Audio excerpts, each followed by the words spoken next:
Well, this is Austin Gardner welcoming you to the World Evangelism Podcast. I want to bring another discussion to you about mentoring, and I'm very excited to have this opportunity to do just exactly that. As we get started, I have shown you this before, the Are You Called booklet, and it's now been updated to 60 pages or so. 50 something pages of material and a checklist that can help you as you decide how far you lack, what all you need to do from where you're sitting to be ready to go in the ministry that God's called you to. I'd also like to show you, if my wife will hand me a copy of the book, I'd like to show you a copy of the marriage book. It's available also, and I'd like to invite you to get a hold of it. So the Are You Called book, and then this is just out. Let me see if I can get it where it looks good on the screen. But it is The Ultimate Guide to Building a Healthy and Fulfilling Marriage. Strategies for forgiveness, and grace. I didn't quite get that in the right order. But there it is. I'd like to invite you to get a copy of that book. They're both available to you on Amazon. Just look up W. Austin Gardner as the author, and you'll find those two books. I'd like to talk to you a little bit about some successes when you're a mentor, and then I'd like to talk to you about some failures and just kind of go over some of that with you briefly today. One of the most exciting things in my ministry is that I have watched men that I have trained, both North American English-speaking men and Spanish-speaking men, plant indigenous churches that can go on and continue to do the ministry that God has for them. By that, we believe whenever you're discussing missions, you have to define your terms, because you'll hear about people that plant 300 or 400 churches in a year, and you'll read about that and you'll say, how in the world is that possible? Well, I think a lot has to do with how you define terms. So I use a term that comes from a guy named Nevins, made very popular by Melvin Hodges, who was an Assembly of God pastor, who wrote the book on the indigenous church. And the other book that's very famous and is always discussed by everyone is by Roland Allen. And Roland Allen was an Anglican. But the book has a great message in it. John Nevins wrote it, I think, the first time. And you talk about the indigenous church, it's self-supporting, self-propagating, and self-governing. So it's a church that can make its own decisions, pay its own bills, and can reproduce itself. And that's not necessarily a biblical term, but it is a term that you'll have to decide as you build and plant churches, and as you train men, you'll have to decide, what does a term mean? Because if you don't define your terms, then it's a very vague conversation. So I've seen men start churches that are doing all three of those things, and I'm excited about that. I've seen the people that I've had a privilege of training become strong and capable leaders.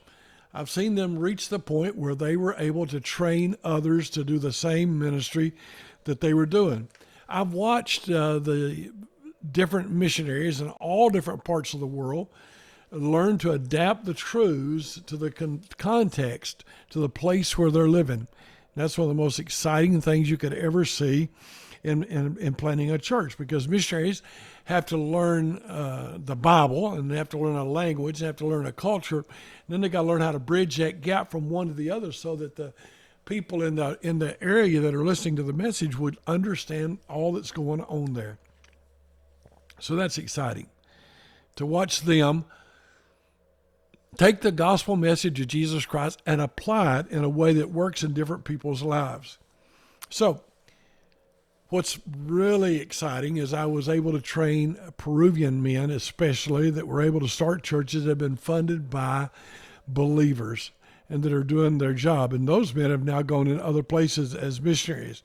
We have watched churches multiply rapidly as we train people who train people who train people.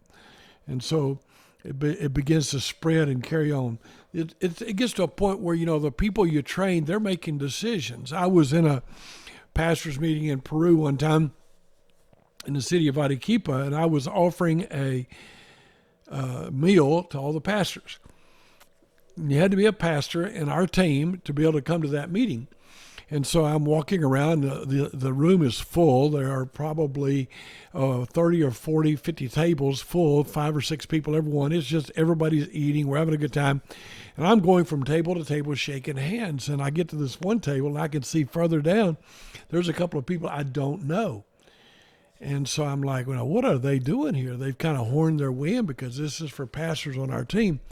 And when I get to the table, a pastor I know says, hey, I invited them because, they're out of my church.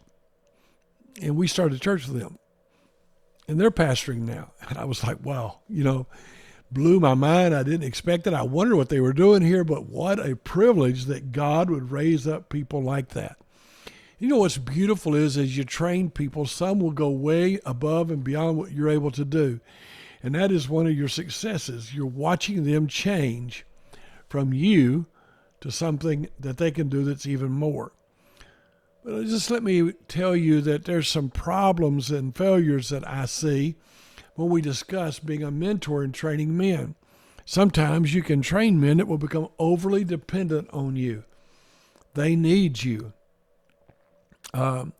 Sometimes, if you're not careful, you can impose so much of your own training in the place where you're from so that you could make Western cultural trappings take over the ministry that you're trying to train them to do. Sometimes, another danger is that you'll try to move too fast. What you want to do is to see a bunch of things happen. You want to see a bunch of men trained, and so you'll move too quickly, and the people you're training won't be ready for the ministry that you throw on them. That'll cause them to get discouraged and to leave and to quit. And so, you want to understand that. And then if you're not real careful as you train men, they're beginning to make their own decisions. Some of them will even embrace non-biblical things you didn't teach and don't believe. Some of them will develop moral, ethical failures.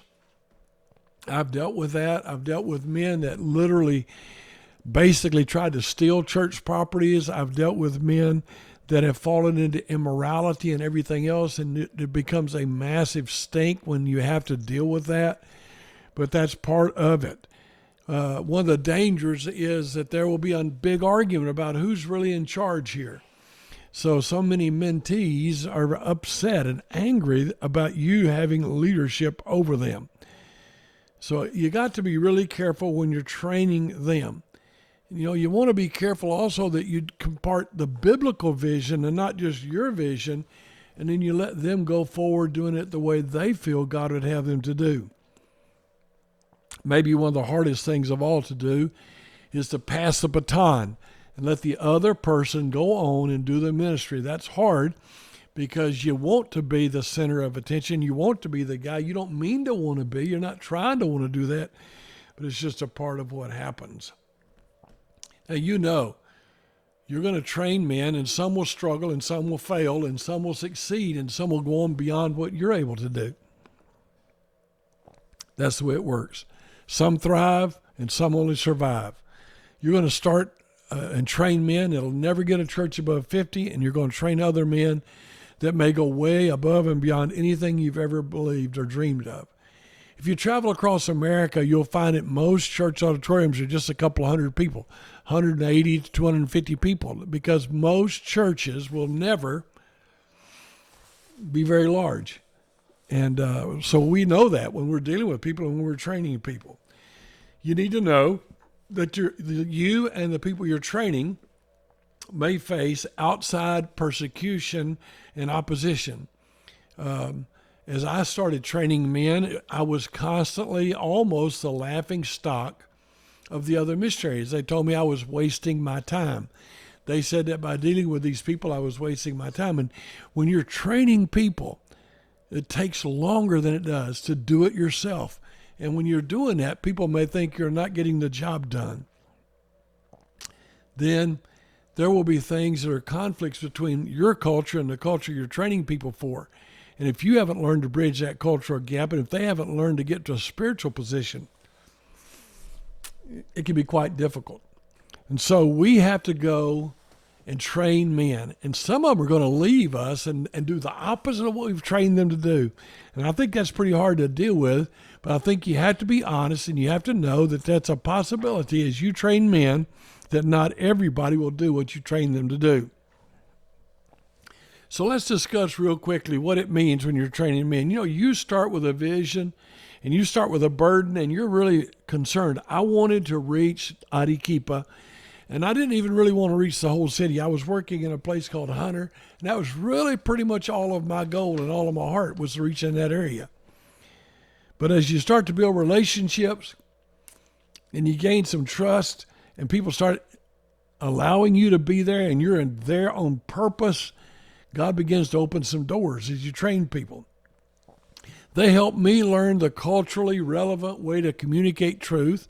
I could speak truth and they could help me see and understand how truth was going to work in their society. And I began to see lives transformed and churches started and things happening. People were coming together into new fellowships and churches are being formed. And we started doing discipleship, and I was discipling guys that were discipling guys. Then we began to identify local leaders. You know, as soon as the guy walked in the room, I was like, I believe that man might have it. He might not even be saved yet, but I could see that there was leadership there, and I prayed God would save him, and I began teaching and training. And those guys then took the ministry and went on forward, and it became their church. I've been gone for 30-something years now, and the first church I worked in is still going, and God is blessing that. And I'm so excited about what he's doing. And your churches make disciples and continue to do great works for God after you're long gone. But you need to know that as your churches grow and as people start coming along, you will stir up more, shall we just say, unrest and opposition and people not being comfortable with what you're doing. It's one thing when you got a little small church on the corner of nowhere, and it's another thing when your church really starts influencing your community. And people are threatened. They're threatened by your church. They're threatened by what you teach. So people mock you and persecute you, and they try to make attempts to stop you. We hadn't been going long, and the people in our neighborhood began to say that people were dying around the church because I was there and because of what I was teaching. Another time, a religious leader stated to the community that I was selling organs and got all the parents to not let their children go to our church. You'd be amazed at what ends up happening when you start doing some of the work that God's called you to do. And it's going to call for your courage and your faith and your perseverance to stand and not quit when things are going wrong. Over in Morocco, people have been arrested and put in jail. In China, people have been taken by the police and actually physically beaten a little bit for what they were doing wrong. And so as the church grows and the effect moves on, God will raise up people. But you need to know that when you're in the world-changing business, it can really have an effect on you and everyone you're training. And so it's exciting to be involved in training people and equipping them to do the job. That's exciting, and the church begins to come alive, and people begin to step forward, and you can't beat what you're seeing God do. What a wonderful time. But that can lead to backlash. You may end up having to deal with false accusations and slander, attempts to discredit your work. You need to understand that we are in the middle of bringing light to a dark world. And our fight is not with flesh and blood, not with other humans. Though other humans will be the tools used by the devil, you and I need to understand that it's not the human beings that are even saying the words and doing the things. It's the devil. And we don't really teach much or believe much maybe today about Satan indwelling people. But I'll tell you that people you train may spread lies and slander about you. And in a day and time when social media makes it easy to cancel a person, that happened to me back in the early days of the ministry, but there was no way to spread it. Today, it just takes some guys going online and getting an online presence and being willing to be ruthless, and they can take you out. I just want you to know that when you fight hell, hell fights back. I want you to know that when you start seeing lives change and you start mentoring a lot of people, it's not people that are fighting you, but it's the devil fighting you, and you need to be ready for that. And as you train people, if you're not doing it the way it's always been done, that leads to some issues, and that leads to some problems. Because when people start seeing something new, it makes them very uncomfortable. So you have to stay faithful to the truth. You have to continue forward with wisdom and grace and love to help the gospel of Jesus Christ go forward.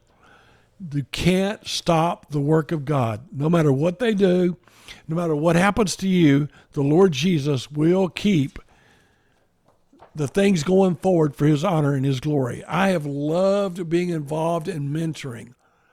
I will say that it is the most risky thing you'll ever do. It is, because what will end up happening is people will attack you.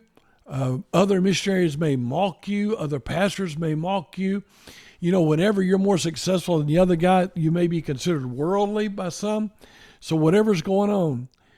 And even your mentees may attack you.